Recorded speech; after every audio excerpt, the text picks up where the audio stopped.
Edinburgh, Scotland. A city that captivates with its rich history and breathtaking beauty, but beneath the charm of its cobblestone streets and towering architecture lies a darker, more sinister world. Tonight, we journey through 3 chilling tales from Edinburgh's most haunted locations. These are not mere ghost stories. They are accounts of terror and mystery that have haunted this city for centuries. Let us take you to Greyfriars Kirkyard, the shadowy depths of the underground vaults, and the eerie corridors of Mary King's Close. Be warned, the horrors we are about to reveal are not for the faint-hearted. Our first stop is Greyfriars Kirkyard, a cemetery infamous for its haunted reputation.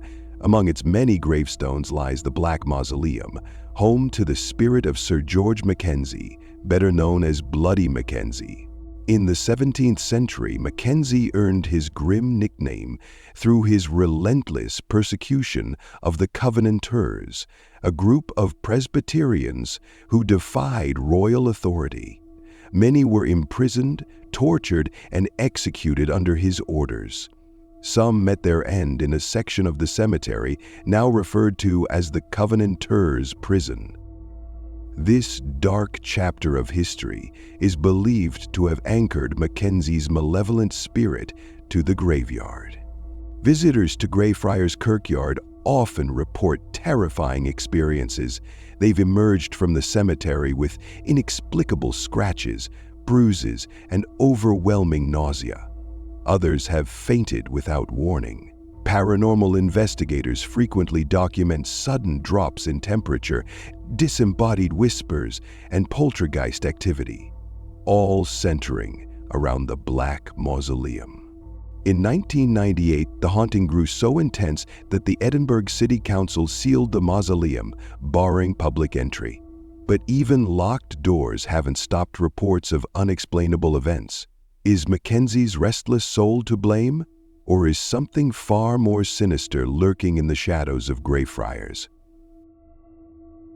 Beneath Edinburgh's Old Town lies a hidden network of underground vaults. Constructed in the late 1700s, these chambers were initially used as storage spaces and workshops, but over time they became a haven for illicit activities, gambling, smuggling, and even more unspeakable crimes. By the 19th century, the vaults were abandoned, left to rot in darkness. But their story didn't end there. Today, these vaults are a hotspot for paranormal activity. Visitors often report eerie whispers echoing through the chambers, disembodied footsteps that seem to follow them, and the unnerving sensation of invisible hands brushing against their skin. Some describe an oppressive cold that chills them to the bone. One of the vault's most notorious spirits is the Watcher, a tall, shadowy figure said to patrol the tunnels. Those who have seen him speak of an overwhelming feeling of dread. Others claim to have seen his figure darting through the shadows or felt his unseen gaze. In one particularly chilling account, a tour group heard loud, deliberate footsteps echoing behind them.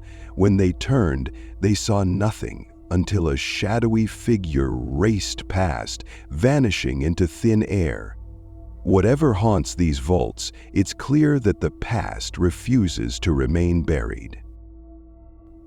Hidden beneath the streets of modern Edinburgh lies Mary King's Close, a street frozen in time. During the plague outbreak of the 17th century, this close became a place of unimaginable horror. Entire families were sealed inside their homes, left to die in isolation. Their cries for help went unanswered. Today, the spirits of those who perished are said to linger. Visitors report hearing footsteps echoing in the empty alleyways and whispers that seem to come from nowhere. The air feels heavy, and an overwhelming sadness grips those who walk these haunted streets. The most famous ghost tied to Mary King's Close is that of a young girl named Annie. Abandoned during the plague, Annie's spirit is said to roam the close, crying for her lost doll. Many visitors who encounter her report an indescribable sorrow, as though her pain reaches across time. In a touching yet eerie tradition, visitors often leave dolls and toys in an attempt to comfort Annie's restless spirit, but her presence remains a haunting reminder of the suffering endured by those who once called this place home. Edinburgh is a city of contrasts, its beauty matched only by its haunting past. From the wrath of Mackenzie's poltergeist to the eerie underground vaults and the sorrowful cries of Annie, these stories remind us that the past never truly leaves us. What do you believe? Are these tales echoes of restless spirits, or simply the product of overactive imaginations? The answer might just lie within Edinburgh's shadowy streets. If you enjoyed this journey through Edinburgh's haunted history, don't forget to like, share, and subscribe for more chilling tales. Until next time, stay curious and stay safe.